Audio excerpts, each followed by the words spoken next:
Hi, welcome to CHC's initial podcast and interview series. I'm Keith Hohotl, the Executive Director of CHC, and over the next several whatever period of time, we're going to do some interviews and podcasts of staff and community members and board members.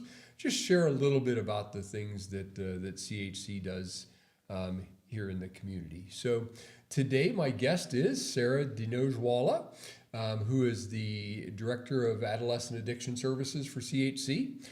For a long time, CHC has been searching for the right person to lead our adolescent addiction program, and I honestly, without any hesitation, when I met Sarah, I thought this is the person that's going to do this. So Sarah, can you welcome and can you tell us a little bit about yourself? Yes, I can. Thank you for having me also. Yeah, this is awesome. This is something that I'm really passionate about, and I had this passion even in the interview. We talked a lot about that, is adolescent work. A little bit about me is I am an LPCCS, and I started off with forensic counseling and things. So I really had a lot of my background in like sex offender treatment, forensic counseling, worked a lot with adolescents and adults too. So a lot of substance use, mental health treatment, all of that kind of things. That's awesome. Yes. No, that's glad. We're very fortunate and blessed to have you as part of our team. So thank you for joining us. Thank you. So during this period of time, I'm just going to ask you a few questions. Yes. I appreciate you sending some ahead that helped me out a little bit, and then we're just going to have a conversation. Okay. Sounds good. So let's get rolling. Can you explain a little bit about what CHC's addiction or adolescent program was created to address? So a lot of what we tried to focus on in the adolescent program is substance use treatment and co-occurring mental health diagnosis disorders. So with this, we've found that a lot of teens, they don't fit well into some of the existing models that are out there because there's a lot of mental health components to it, as we all know. So there's a lot of school stuff, social skills. So this program focuses on encompassing all of that. True. So we include like skills building, social relationships, mental health diagnoses, and substance use too. Do you feel like there's a lot more pressure on kids to either not talk about when they have substance use issues or mental health issues, or do they not have somebody that they trust that they can go talk to about that? I think there's a lot with that because sometimes there's a lot of stigma against it too, so people aren't often able to talk about it as much, or they're worried about consequences, because sometimes this is something that I found with clients too, where sometimes parents will get a little bit, rather than talking to the teen about some of the root issues, they'll kind of focus on just the consequences or saying, oh, let's not do this or don't do it, and then just leave it at that and not have the skills or incorporate some of the skills. It makes a lot of sense. Yep. So how can teens and their families get involved in a program, and kind of what ages and services are we offering these days? So currently we have an IOP program, which is called an intensive outpatient program. Okay. It's a little bit higher level of care than just a standard week-to-week appointment. The IOP program focuses on 3 days a week. So those are on Monday, Wednesday, and Thursday. Okay. So our Thursdays group is telehealth, so that we offer that because it eliminates some of the transportation barriers that parents may have. Yep. That does make it difficult. And how do people enter into that program? So they enter into the program either by calling me directly currently. So we can go ahead and circulate the phone number and the website and things like that. Or they can submit a form on our website. Okay. So you just have to go to chcakron.org and then click on the Adolescent Services tab and submit a form. And I know when folks come into adult treatment, they have an initial diagnostic assessment that kind of looks at signs and symptoms, not just of the addiction, but of the whole person. Similar in adolescence? Yes. So here at CHC, we have an intake department, and that's mostly focuses on the adults. For our adolescent program, we chose to do the intake ourselves. So the counselor will be doing the intake in order to establish some of that rapport for the adolescent from the get-go. Wonderful. So we're going to be doing the intake assessment, then we'll also do a drug screen, and then match them with the appropriate level of services, whether it's individual services, IOP, or even a higher level of care, and refer them out elsewhere. And do you find during that assessment, so just for full transparency, when I first started working in this field, I worked in adolescence. Oh. Do you find that during that assessment period, the time that is spent having both family member and potential client, adolescent in that room is more valuable, or do you get more information when you've said to the parent, okay, we're done with the combined part, could you guys step out so I can do the assessment? So the best format I've found so far is having both. Yeah. So typically what I do, and this is something that I instruct some of the clinicians to do as well, is have the parent or guardian there for the first 20 minutes or so to get background information, to get information about their youth, like the kids and things like that, siblings, their developmental period, all of that stuff. And then after that, we have the kid just by themselves and then ask certain questions without the parent present and kind of use both of those for our assessment. And then at the end of the assessment, when the recommendation's made, kid already knows what the recommendation is, and then bring the parent in and kind of share, okay, here's kind of what we came up with. Yes. Your son or your daughter says, yeah, I think that's a great idea. Yeah. And the collaboration is a huge part, especially with the teens too, is just talking with them and being like, okay, maybe you don't want to do the counseling. How about we just try it for a couple of sessions, like 2 or 3, and then see how we feel then. So then that way they have that sense of autonomy, and it also helps them make that ownership. And there are times it's a negotiation. Yes, true.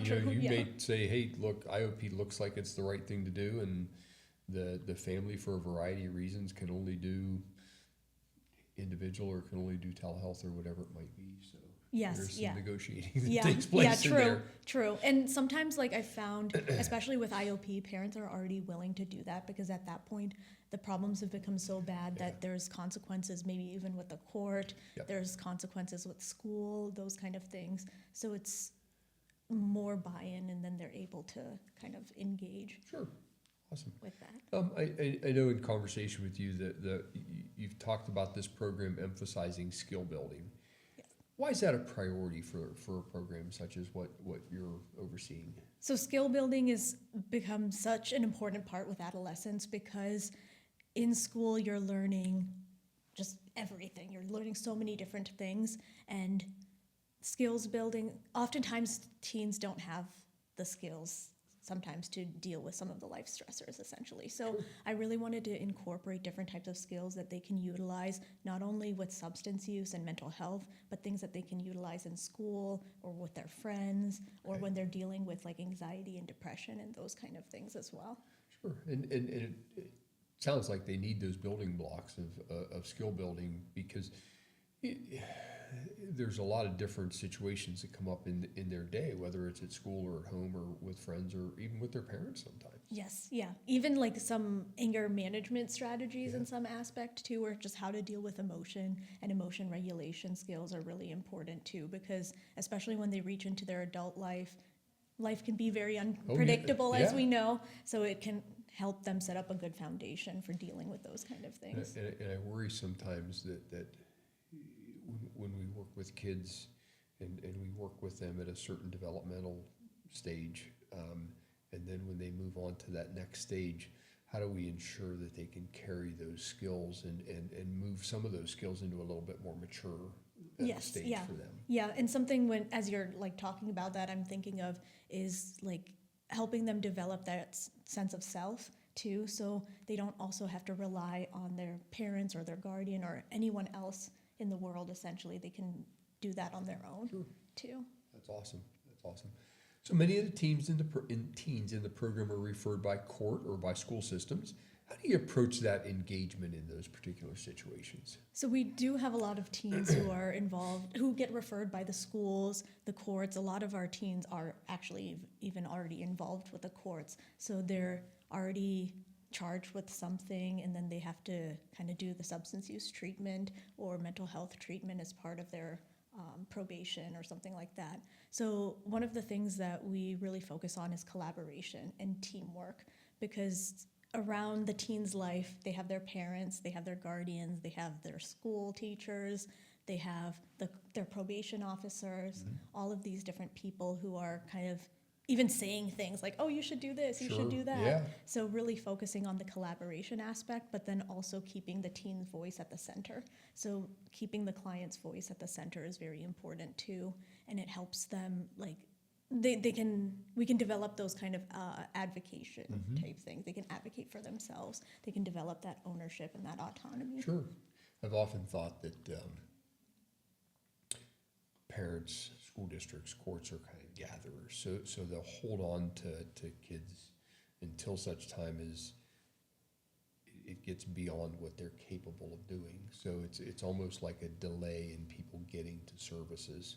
And what I found is that school systems in particular over the last few years, they've been much better at making those referrals early on. Court systems have been way much better at making true. those referrals early on. Are you seeing that? Yes. And I actually was just having this conversation maybe like last week or the week before with another community provider, and we were just talking about how things have changed essentially, because a few years back, even prior to COVID, a lot of agencies or schools or courts, they would kind of try to do everything within house and not rely on some of the community partners that are out there.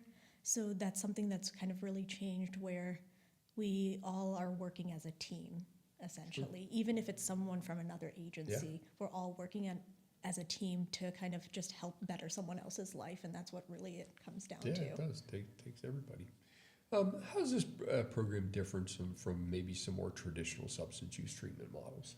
So a lot of traditional substance use models I've found, they tend to be a little bit more focused on, okay, this is the substance that you're using, you have to stop it, essentially. Or it tends to be a little bit more traditional with kind of being more directive, but with adolescents and kids and teenagers, they often need not only the substance use treatment, but it's kind of showing that there's something underlying, essentially, because a lot of the teens end up using substances because of something else. Right. So we're kind of focusing on that root cause, but then we're also focusing on the substance use as well. So within our IOP program, we essentially have like 5 different units.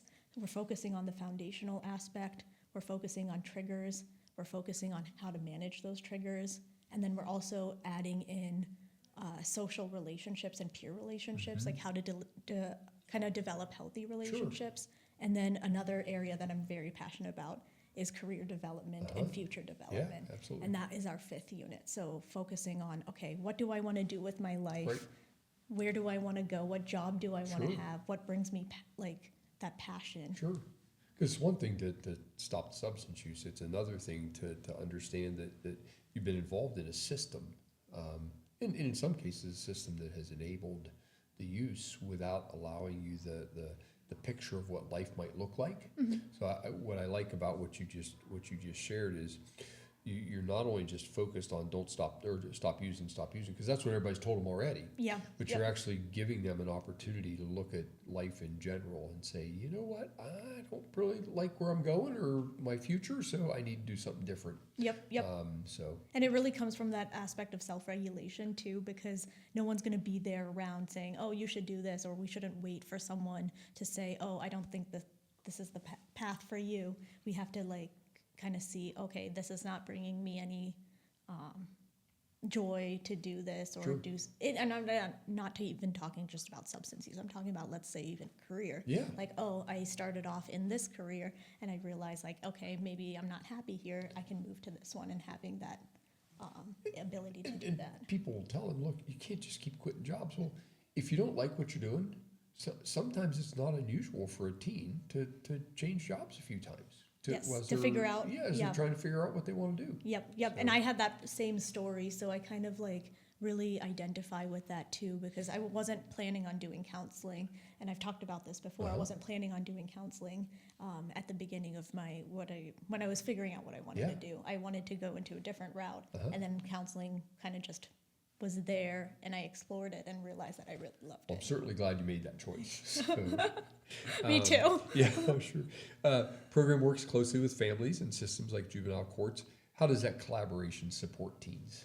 I know So you talked about it a little bit before, but yes, yeah. So that collaboration is really important with that aspect of working on that team building aspect. I know can also be a little bit challenging too, because sometimes with a lot of people involved, we all have different opinions on what should happen with the Sure. teen. So that's where really we're going to try to focus on making the teen's voice heard, and we're all there to support, and essentially even as a therapist we're there to be the messenger, essentially, because sometimes teens will tell the therapist things that they haven't told anybody, Right. and they don't know how to bring it up to their parents or their family or even the courts and things like that. And then that's where we can come in and help them kind of figure out what they want to do, figure out how to move forward sure. in this like objective way, essentially. And at times they may share stuff with you about things that are going on in their family, maybe substance use by family members that's Yes. impacting theirs. And what I love about CHC is that that's a pretty easy referral for us. That's true. It's like, Yep. look, let's have a conversation here, because your personal use as parents and adults is impacting your son or your daughter's use. We can get you help too, and then kind of work on a family system approach as well. Yes, yeah, and that was something that really, like when I was looking for jobs, when I started here at CHC, that was something that really attracted me about CHC, is the fact that there's so many services available for clients, and it's all in-house, and we're even expanding to do Yeah. more for them, Yep. not just on substance use or mental health, but we also want to eliminate some of the other barriers that they might have, like childcare, transportation, primary care, Sure. all of those kind of things. And that was something that was really, that's a great thing about the agency in the first place, that we have all of those services available for people. I think the addition of primary care, integrated behavioral health is absolutely the way to go.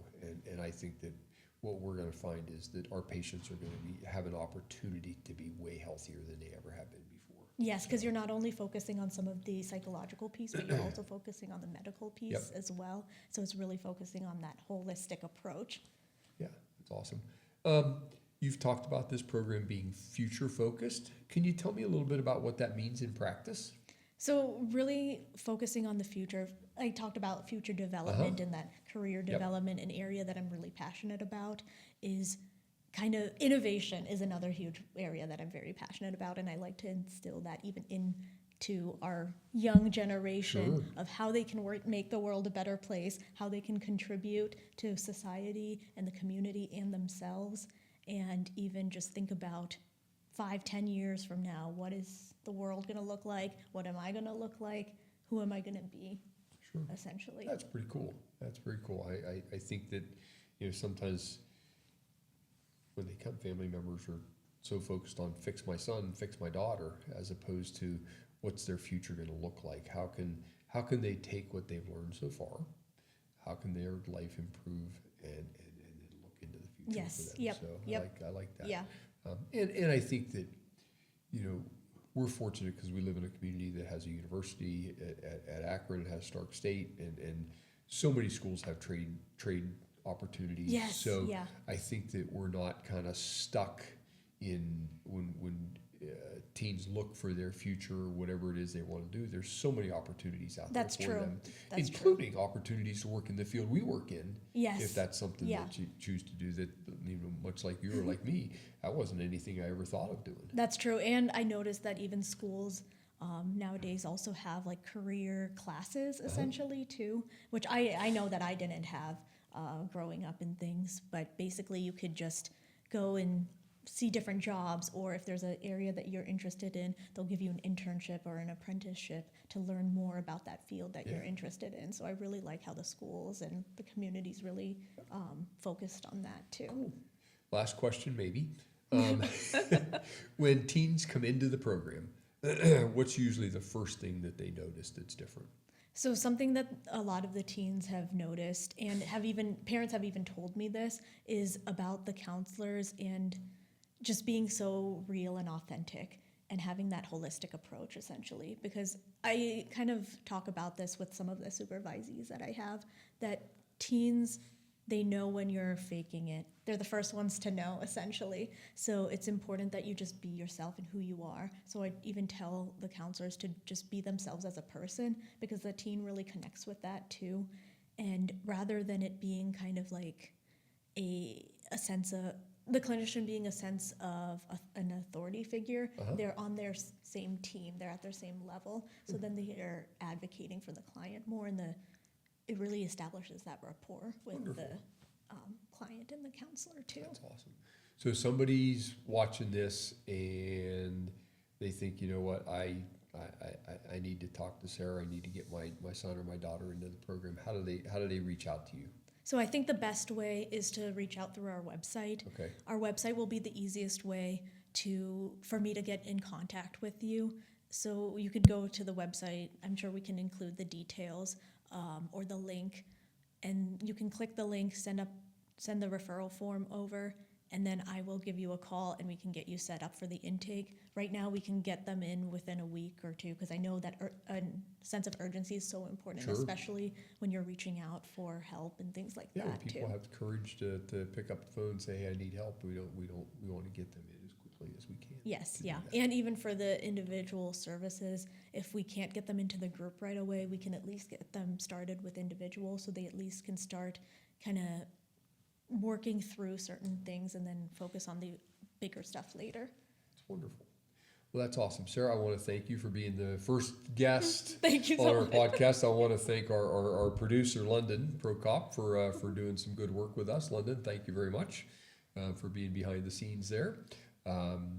We look forward to having more of these, but most of all, I'm just grateful that we were able to share a little bit today about the CHC Adolescent Addiction Program. Yes, thank you so And, much. Absolutely. I want to thank everybody for listening. Look forward to our next opportunity to get together, which will probably be in the next few weeks. So thank you very much.